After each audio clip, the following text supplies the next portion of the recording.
इन्दसदवन्द्याणं त्रिवर्णहृदमधुरविशदवक्षणं अन्ततीतगुणाणं नमो जनानं युधभवाणं। पंचास्तिकाय प्रावृत में गाथा नंबर 126-27। जीव पुद्गलयोः संयोगेपि, कुछ छूट गया क्या? ठीक है। भेद निबंधन स्वरूपाख्यानम एतत्।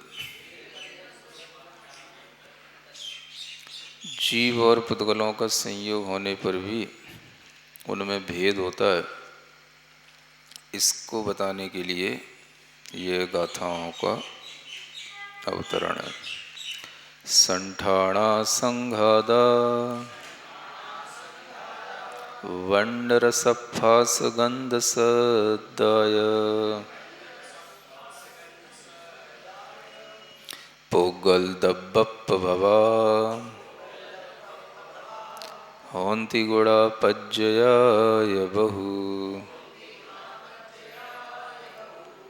अरसमरूपमगन्धम् अवत्तं चेदडा गुणमसद्दम् जाण अलिंगगहणम्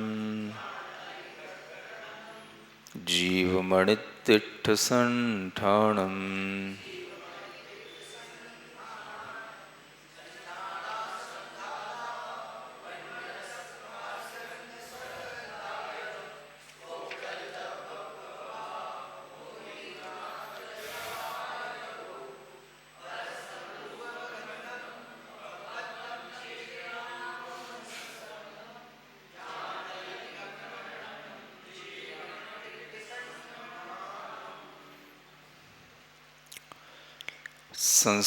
संठान माने संस्थान।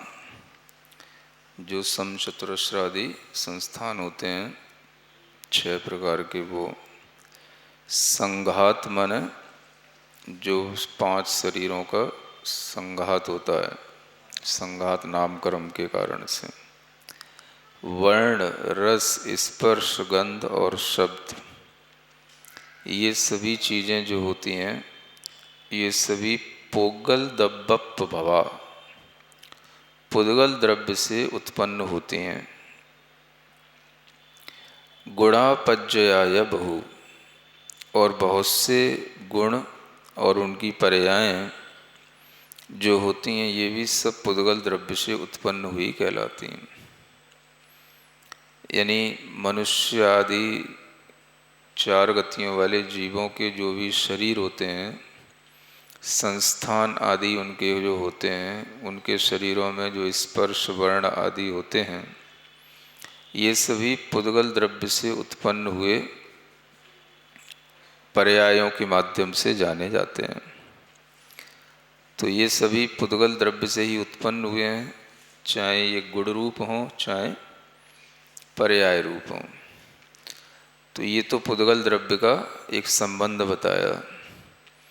अब इन्हीं पुद्गलों के बीच में जो जीव है वो कैसा है उसको बताने के लिए ये गाथा है ना। ये गाथा आचार्य कुंदकुंद के सभी ग्रंथों में उपलब्ध होती है। मतलब एक राइटर की जैसे कुछ कॉमन चीज़ें होती हैं ना, ऐसे ये सभी ग्रंथों में लगभग ये गाथा उपलब्ध होती है। तो जीव के स्वरूप को बताने वाली ये गाथा समय सार आदि में भी आती है। इस गाथा को सभी को याद रखना चाहिए और ये ध्यान का विषय भी इस गाथा से जीव के लिए बनाया जाता है। कौन सी? 127 नंबर की ये गाथा।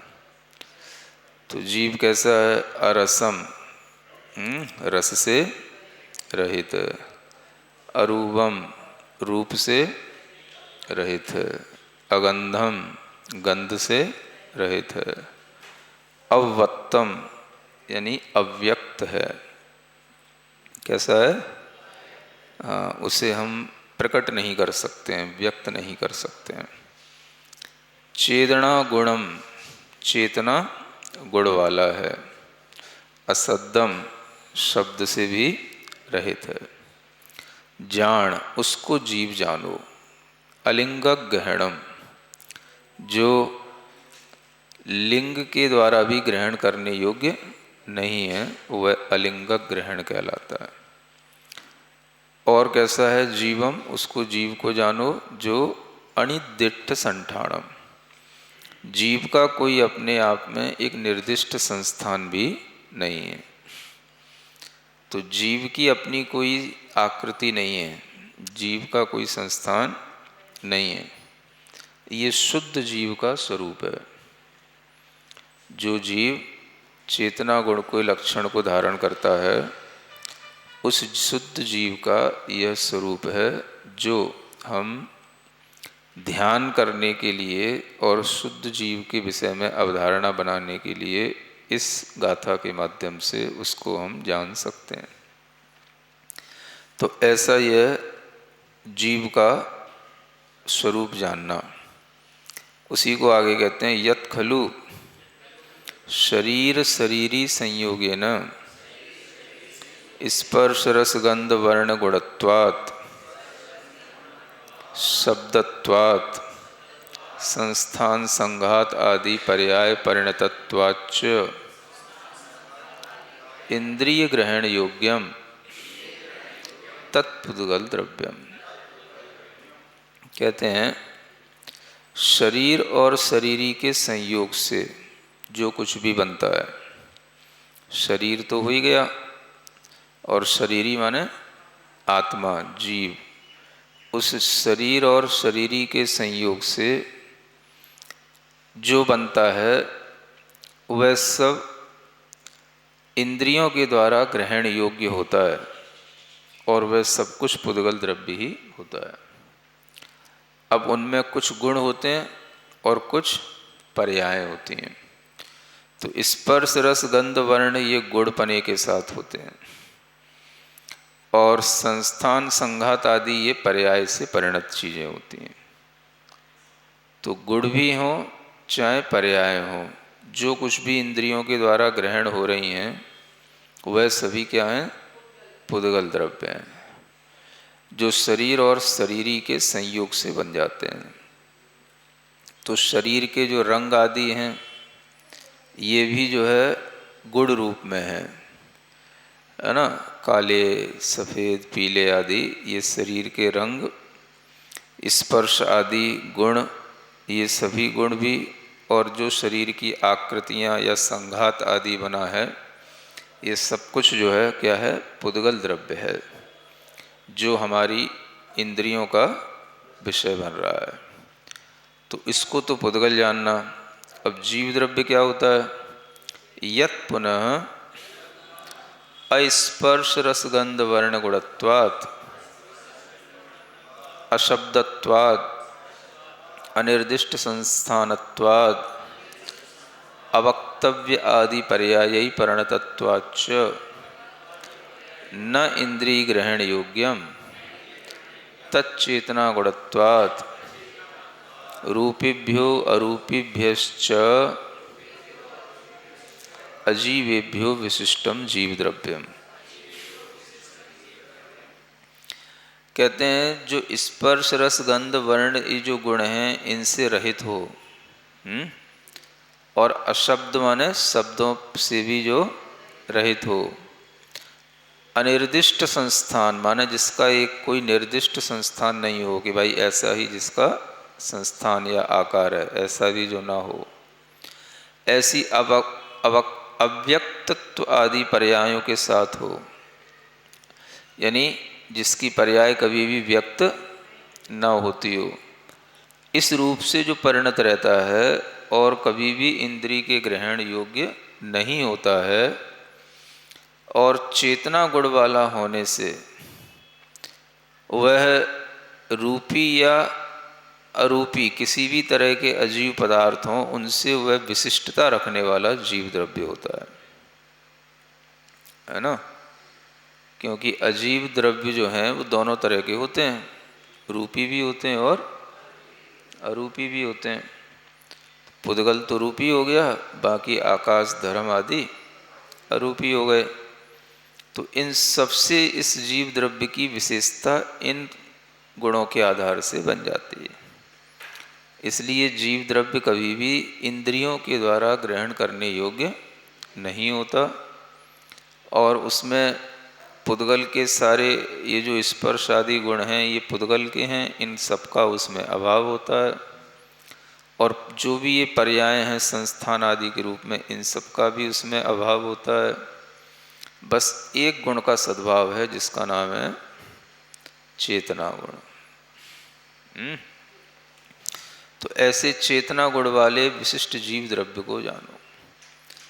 अब देखो यहाँ इन ग्रंथों में सबसे ज़्यादा जीव द्रव्य पर जोर दिया जाता है ना।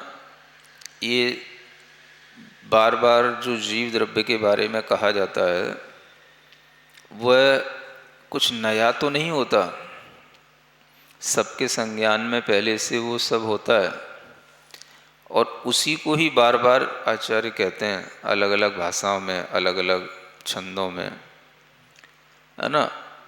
क्योंकि सबसे ज़्यादा प्रयोजन जो है वो इस अध्यात्म का या इन जैन आचार्यों का जीव द्रव्य और अजीव द्रव्य के बीच में भेद रेखा को जानना है। सबसे बड़ा जो उद्देश्य है वो ये है। तो जीव द्रव्य के बारे में इस तरह से धारणा बनाना और जीव द्रव्य को चेतनावाना होने से, चेतनावाल होने से उसको जो है स्वीकारना, और इन अजीव द्रव्यों से उसको भिन्न जानना मानना, इस तरह का जो प्रक्रम है यही जो है इन शास्त्रों का प्रमुख उपादेय भूत बात है। तो ये जो है करने योग्य चीज इतनी ही है। तो आचार्यों का जोर इसी बात पर रहता है कि जीव द्रव्य को अपनी धारणा का विषय बनाओ, है ना। संसार के सारे दुखों से मुक्ति मिलने का यही एक तरीका है, और संसार के सारे दुख शरीर आश्रित हैं, पुद्गल आश्रित हैं।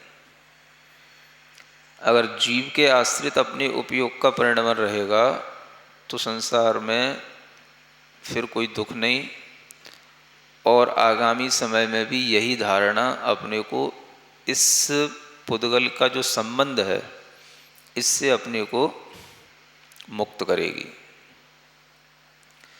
तो बार बार इस तरह का जो व्याख्यान है वह इसी उद्देश्य की पूर्ति के लिए है। क्योंकि ये तो अपन पंचास्तिकाय में पहले भी जीव द्रव्य के गुणों के बारे में एक शुरुआत में भी पढ़ा था। करता है, भोक्ता है ना, प्रभु है, ये है, वो सब पहले भी बताया था, है ना। बीच बीच में भी इन गाथाओं में जीव द्रव्य के बारे में आता रहता है, पुनः फिर आ रहा है, अन्यत्र भी कहीं आएगा तो इसी तरह से आएगा। तो ये सबसे बड़ी चीज़ है पूरे जैन दर्शन की, ये विशेषता है जो अनादिकाल से इस जीव ने कभी की नहीं। वो यही चीज़ है कि अपनी चेतना को पुद्गल से भिन्न अवधारणा के रूप में विकसित करना। जो जाना हुआ है उसको विशेष रूप से जानने के लिए उपयोग को उसी रूप से बार बार लगाना, ये कार्य ही जो है अध्यात्म का प्रमुख कार्य है। तो ये कार्य करने के लिए ही ये जैनाचार्य जोर देते हैं, क्योंकि संसार से मुक्ति इसी सिद्धांत से मिलेगी। जीवात्मा को संसार के दुखों से मुक्ति इसी ज्ञान से मिलेगी, इसी सिद्धांत से मिलेगी। तो सारा का सारा जोर जीव तत्व को उपादेय बनाने का इसी रूप में रहता है कि जीव की महिमा जानो, और वास्तव में देखा जाए तो ये बहुत बड़ी चीज़ है और बहुत मामूली भी है। जीव में क्या है तो चेतना गुण है, इतना देखो तो मामूली सा है, लेकिन दुनिया में कहीं पर भी देखो तो चेतना गुण से बढ़कर के कोई बहुमूल्य चीज़ हो ही नहीं सकती। तो सारा जो आकर्षण होता है जीव का अनादि संस्कारों के कारण से पुद्गल में रहता है ना। पुद्गल के ही लिए ये सब जीव का उपयोग कार्य चलता है। तो चेतना गुण के माध्यम से ही इस पुद्गल को निस्सार देखने में आता है कि ये इसमें चेतना नहीं है, तो ये कैसा हो गया, निस्सार। तो पुद्गल के प्रति इस तरह की अवधारणा बनना कि पुद्गल में कोई सार नहीं है। पुद्गल जो है भले ही स्पर्श आदि गुणों से सहित हो, पर्यायों से सहित हो, लेकिन चेतना जिसमें है वो तो जीव मात्र है। तो जीव को अपने कल्याण के लिए इसी धारणा से आगे जीना होता है। तो अनादिकाल से जो भी ये दुख मिलते हैं ये सब पुद्गल के इसी संयोग के कारण मिलते हैं, और पुद्गल के संयोग का भी प्रमुख कारण उस पुद्गल के प्रति आकर्षण है। तो ये आकर्षण छूटने से ही जीवत्व की धारणा बनती है, जीव तत्व की धारणा बनती है। तो सारा अध्यात्म या यूँ कहें कि जैन दर्शन का जो प्रमुख प्रतिपाद्य विषय है वो यही है। आत्मकल्याण जिसे अपन कहते हैं, तो उसका मतलब यही है कि जीव द्रव्य को इन पुद्गल आदि द्रव्यों से भिन्न जानने के लिए बार बार पुरुषार्थ करो। ये बार बार छूट जाता है, बार बार उपयोग उसी पुद्गल को एक में एक होकर के मानने लग जाता है। जब तक ये ग्रंथ सामने रहते हैं तभी तक बस वो धारणा रहती है, और ये ग्रंथ छूटते हैं तो फिर वो उस पुद्गल में एक में एक हो जाता है। तो यही एक बहुत बड़ा कार्य है इस मनुष्य जीवन में करने के लिए। और समाधि आदि होती हैं, संलेखना होती हैं, वो भी इसी उद्देश्य के साथ होती हैं। अब चलते चलते जीव को इस पुद्गल से छोड़ते हुए, उस पुद्गल को अपना आकर्षण का विषय नहीं बनाते हुए, इससे अपना आकर्षण हटाते हुए बस पूरा ध्यान जीव तत्व पर दो। तो एक बार इससे जब ये आकर्षण छूटता है तो फिर वो संस्कार बहुत समय तक काम आता है। तो यही मूल सिद्धांत है। अध्यात्म की अवधारणा से ही सारे जो आत्मा के विकार हैं उनको जीता जा सकता है, वो धारणा यही है।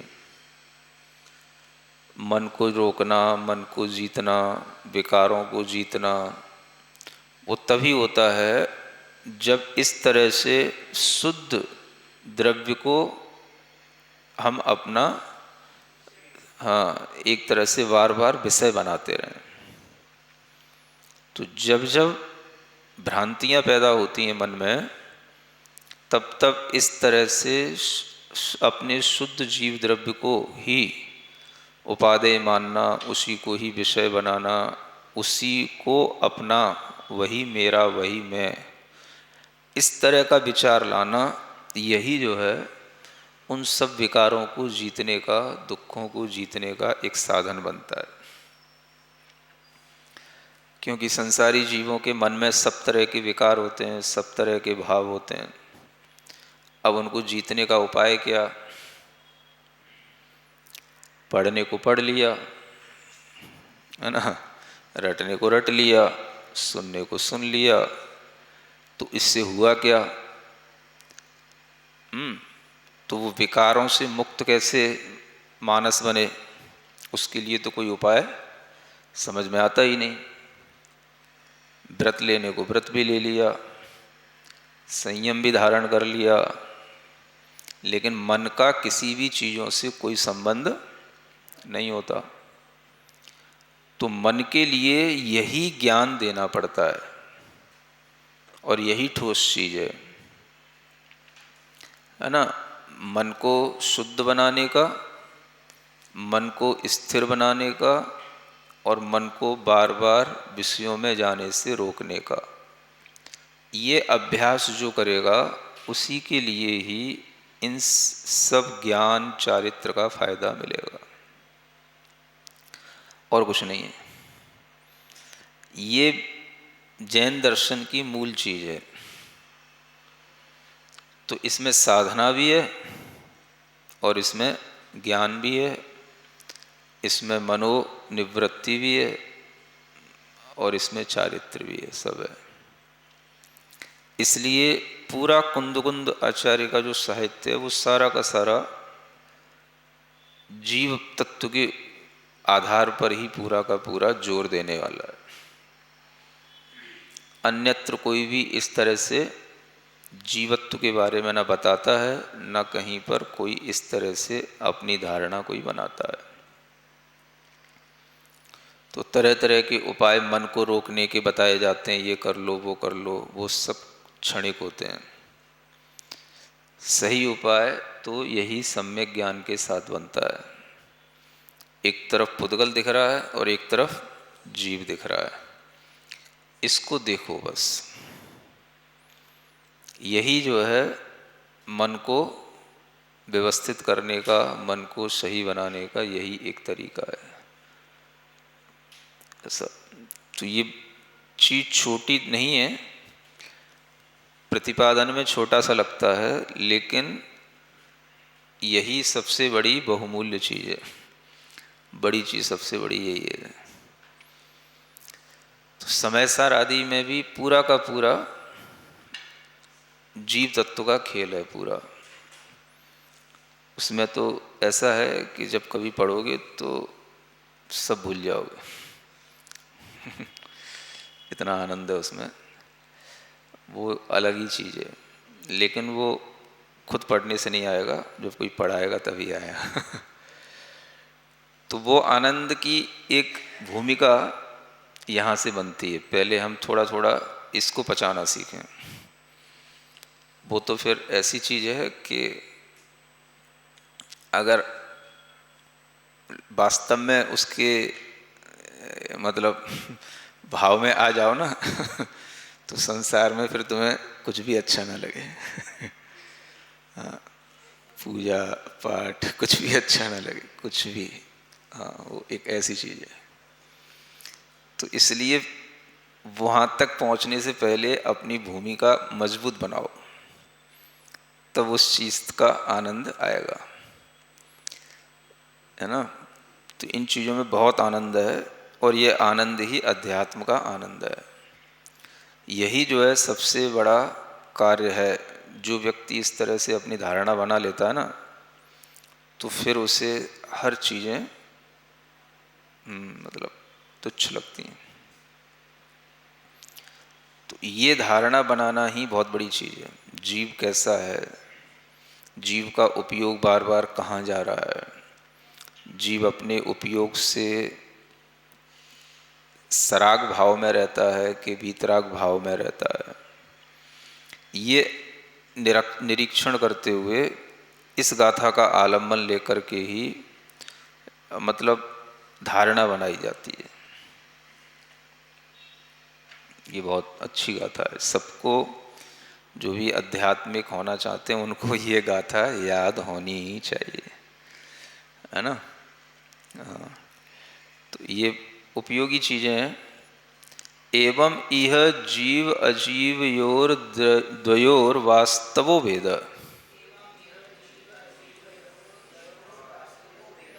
इस तरह से जीव और अजीव दोनों का यह वास्तव में जो भेद है वो बताया गया है। सम्यक ज्ञानानाम मार्ग प्रसिद्ध्यर्थम प्रतिपादितः इति। जो सम्यक ज्ञान है उनके मार्ग का प्रसिद्धि के लिए, माने सम्यक ज्ञानानाम, ज्ञानी नाम होना चाहिए। जो सम्यक ज्ञानी हैं उनका मार्ग और सिद्धि को प्राप्त होता चला जाता है इसी भेद को जानने से। तो जितना इस भेद को जाना जाएगा, वास्तव में भेद है, इस भेद की वास्तव में बार बार अनुभूति करना, यही जो है अपने सम्यक ज्ञान की सिद्धि करता चला जाता है। इसलिए इसका प्रतिपादन किया गया। इति अजीव पदार्थ व्याख्यानम पूर्णम।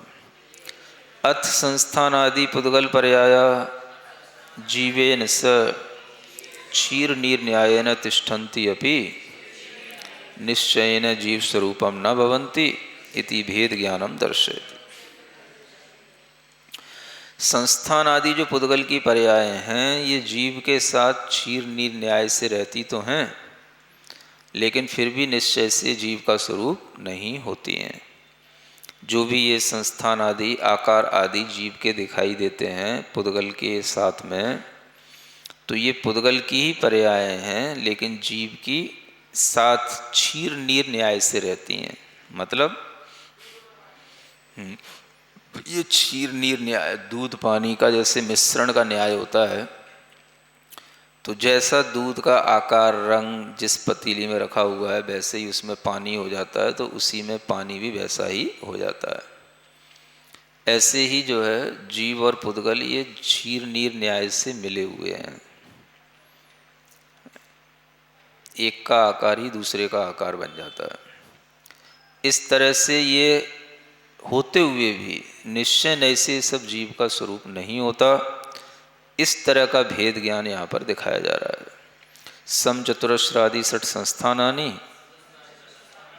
सम चतुरस्रादि ये 6 संस्थान है। औदारिक आदि शरीर संबंधी न पंच संघाता, ये औदारिक आदि शरीर संबंधी 5 संघात होते हैं। वर्ण रस स्पर्श गंध शब्दाश्च, और ये वर्ण रस स्पर्श गंध शब्द आदि होते हैं। संस्थान आदि पुद्गल विकार रहितात केवल ज्ञान आदि अनंत चतुष्ट सहितात परमात्म पदार्थात। तो जो परमात्म पदार्थ है वो कैसा है? वो केवल ज्ञान आदि अनंत चतुष्टय से सहित है। संस्थान आदि पुद्गलों के विकारों से वो रहित है, ऐसा परमात्म पदार्थ होता है। तो इस तरह से आत्मा में ही अपने परमात्म पदार्थ की भावना करना, मेरा आत्मा भी इसी तरह से परम आत्म स्वरूप है, केवल ज्ञानादि अनंत चतुष्टय से सहित है। तो अपनी आत्मा में भी इसी तरह से भावना करना, और जो अरिहंत सिद्ध आदि हैं उनकी भी इसी तरह से अवधारणा बनाना। तो इससे समझ में आता है कि जीव तत्व अपने आप में बहुत बड़ा भाव लिए हुए है, और जीव द्रव्य की ही महिमा है जो वह केवल ज्ञान आदि से सहित हो जाता है, और कोई द्रव्य में ये सब नहीं हो सकता।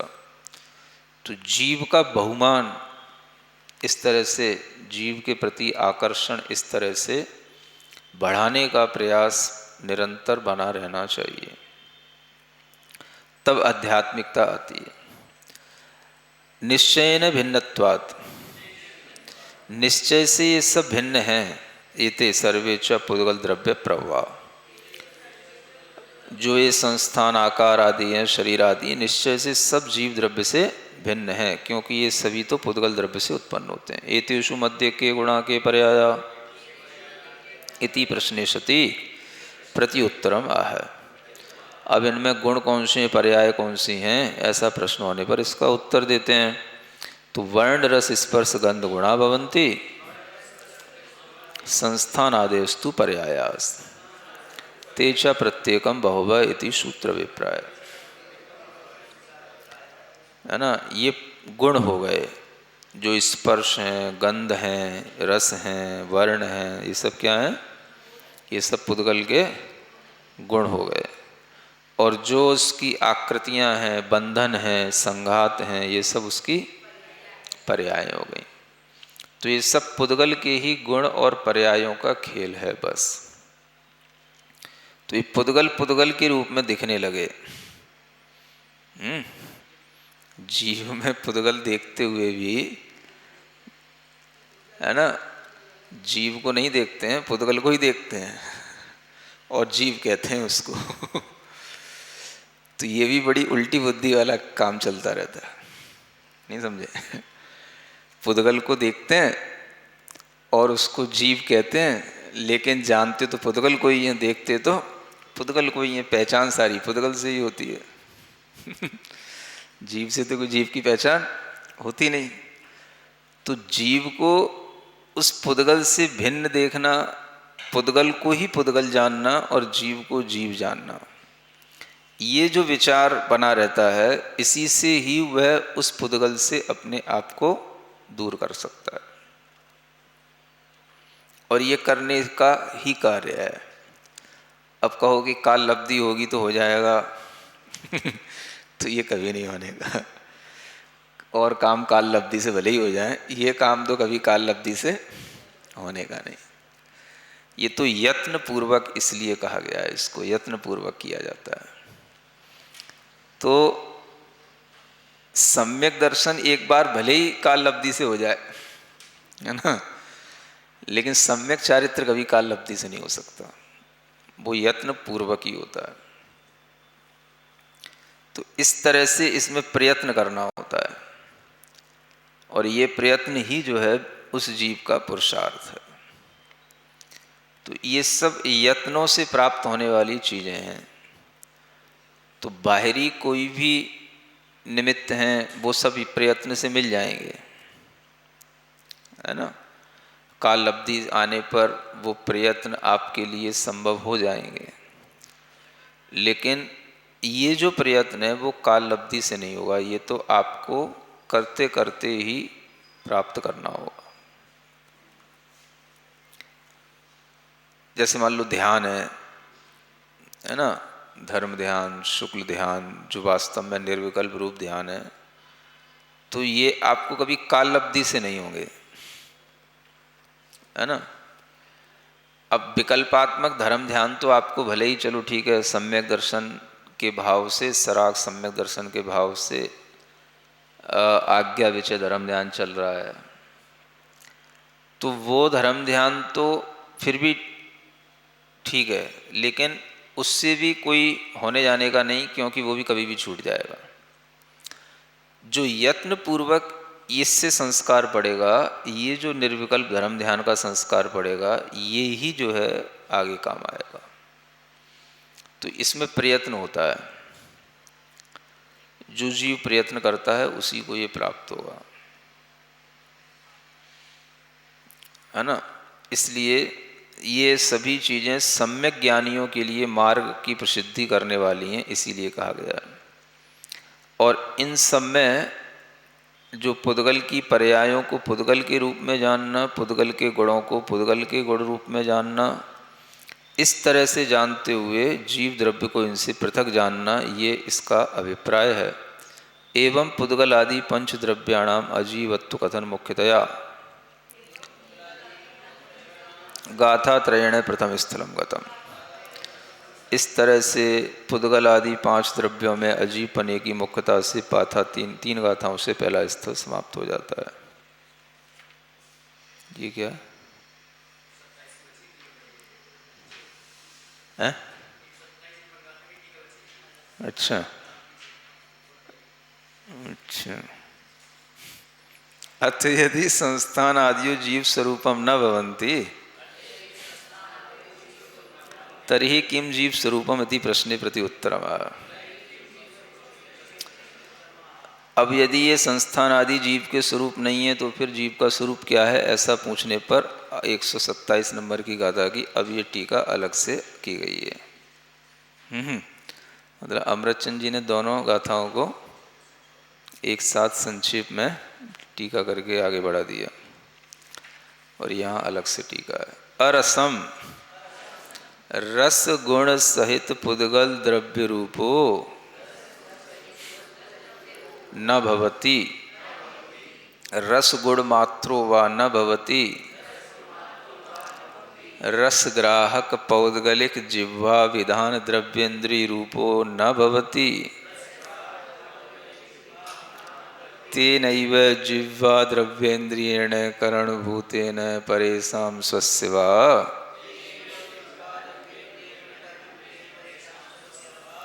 रसवत् परिच्छेद्यो न भवति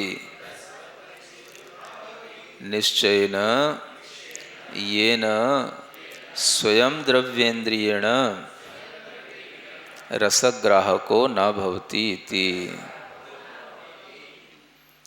निश्चयेन यह ग्राहको न भवति इति सर्वत्र संबंधनीय है।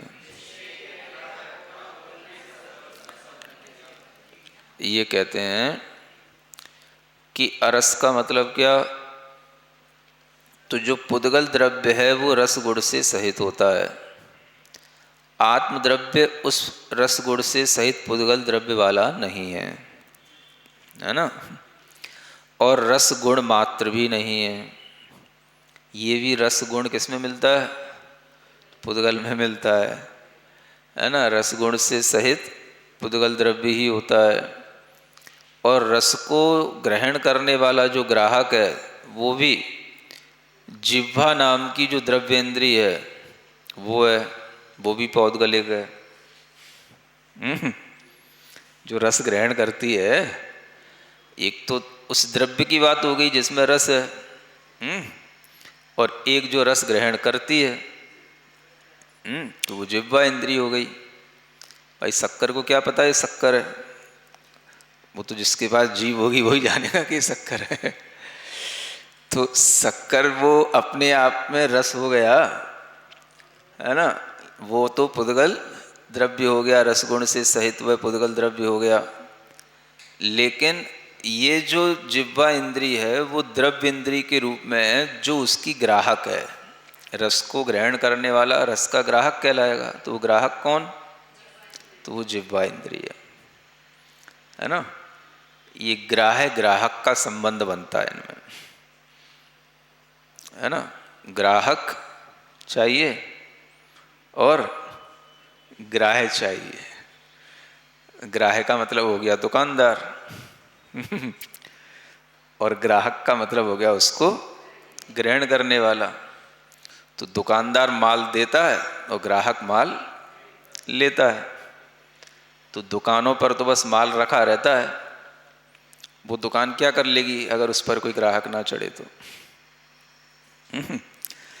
ऐसे ही शक्कर में स्वाद है, वो स्वाद क्या कर लेगा अगर जिह्वा इंद्रिय उसका ग्राहक ना बने तो इंद्रियां उस रस की ग्राहक हैं, समझ रहे है ना। और ग्रहण करने योग्य जो वस्तु है वो दुकान लगी हुई रहती है, वो दुकान दिखाई जाती है आपको है ना।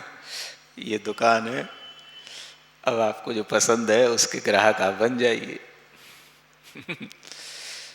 है ना। सभी जगह पर यही तो होता है, दुकान लगा के रख देते हैं पार्टियों में, बड़े बड़े बफे सिस्टमों में सब सेल्फ सर्विस चलती है। कोई किसी को बताने परोसने वाला तो होता नहीं, बस सेल्फ सर्विस रहती है। दुकान लगी हुई है, मिठाई की दुकान है मान लो है ना। तो वो दुकान है, तो वो दुकान जो है वो ग्राह्य है, वो ग्राहक नहीं है। ग्राहक तो आप चढ़ गए उस दुकान पर, अब आपको देखना है कौन सी मिठाई चाहिए। तो इसी तरीके से रस बहुत हो सामने, लेकिन उसको ग्रहण करने वाली तो जिह्वा इंद्रिय है, वो ग्राहक है। वो ग्रहण करेगी तो रस की अनुभूति होगी, है ना। और वो नहीं करेगी तो आपके लिए वो रस कोई काम का नहीं है। तो पुद्गल है वो, जिह्वा भी पौद्गलिक है ना। है? पुद्गल कैसे ग्रहण करेगा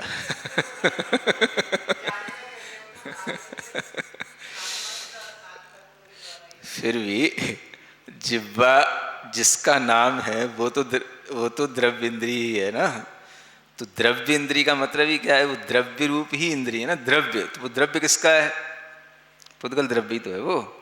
जिह्वा जिससे बनी है, जिस जिह्वा में रस आता है वो जिह्वा तो पुद्गल की बनी हुई, माने अगर जीव आत्म तत्व का वहाँ पर प्रवेश भी है तो भी वो रचना तो पुद्गल की ही है ना सब।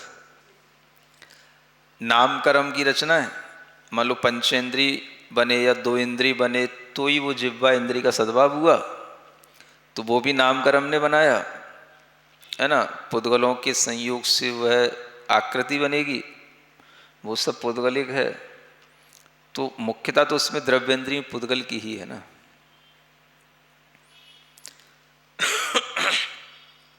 है ना, इसलिए। और उस जिह्वा द्रव्येंद्री ये तो करणभूत हो गई। ये क्या हो गया? करण। हाँ, उसके द्वारा दूसरों को अथवा स्वयं को, है ना, रस के समान वह परिच्छेद्य नहीं होता है। यानी वो जानने योग्य नहीं होता है। माने दूसरों को, अपने को अथवा दूसरों को रस ग्रहण के समान रसवत वह जानने योग्य न भवति निश्चयेन, ऐसा लगाना चाहिए, है ना। वह जो है निश्चय से नहीं होता है, ऐसा है।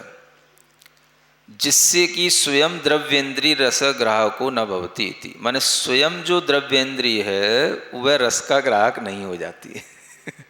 है ना, क्योंकि निश्चय से देखते हैं तो निश्चय से द्रव्येंद्रीय स्वयं रस का ग्राहक नहीं हो सकती, है ना। अब व्यवहार से क्यों है, तो उसमें द्रव्येंद्री के साथ में हाँ वो आत्म द्रव्य का भी मिश्रण है ना।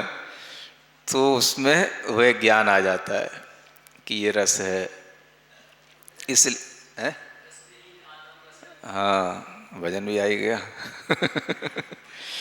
हाँ, रस विहीन आत्म रस अनुपम निज अनुभव रसिया रे। तो आत्मरस जो होता है वो रस विहीन ही है। माने जीव में जैसे रस नहीं होता है ना, जीव में रस नहीं होता, और वो रस जो होता है वो तो जीव में होता है। हाँ, जीव में नहीं होता, जीव में होता है। तो आत्मा जो है वास्तव में निश्चय से रस विहीन है, और इस पुद्गल द्रव्य के संयोग से वह रस चखने लगती है। लेकिन आत्मा तो रस विहीन है, उसका अनुभव तो अपना निज का अनुभव है, वही उसकी रसिया है, रसिक है ना। बाकी तो द्रव्येंद्री के कारण से वह आत्मा को रस का परिच्छेद होता है। तो इसलिए जिह्वा इंद्री उसके लिए करणभूत है, यानी उसके माध्यम से आत्मा रस का परिज्ञान करता है। निश्चय से तो स्वयं द्रव्य इंद्री भी रस का ग्राहक नहीं है, और वह अपने आप रस गुण को ग्रहण नहीं कर सकती है। तो इतना ज्ञान हो जाने से भी जो है रस की उन्मुखता शांत हो जाती है। नहीं समझ में आया?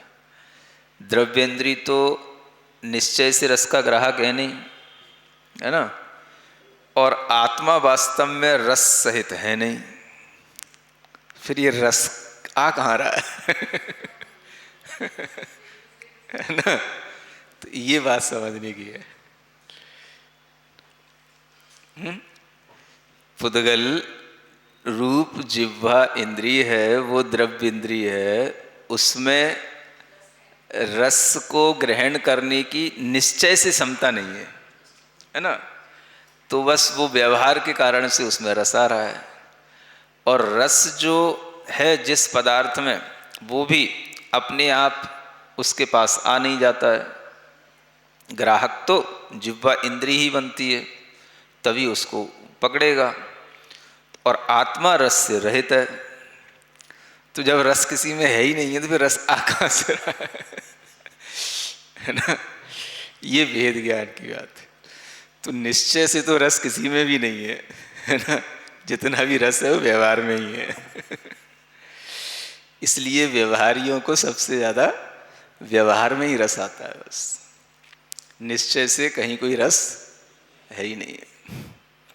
तो इसलिए सब व्यवहार का ही रस है बस, आपसी व्यवहार का कहो है ना, या जीव और पुद्गल के मिक्स रूप व्यवहार का कहो, ये व्यवहार से रस है, वास्तव में तो कहीं रस है ही नहीं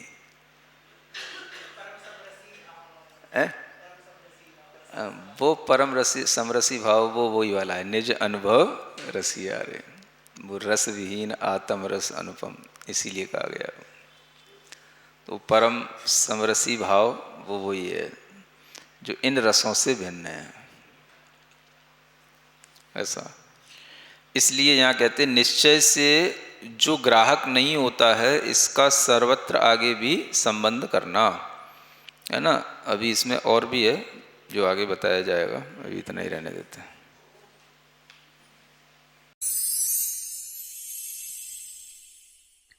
सिरिजिणवाणी जग कल्याणी, जग जन मदतम मोहरी, जणमण हारी गढ़हर हारी, जम जरा भव रोग हरि, तिथ्य राणम दिव्य झुणिम जो पढ़ई सुणई मय्ये धारई, राणम सौख मणंतम धरिय, सासद मोक्ष पदम पावई, सासद मोक्ष पदम पावई।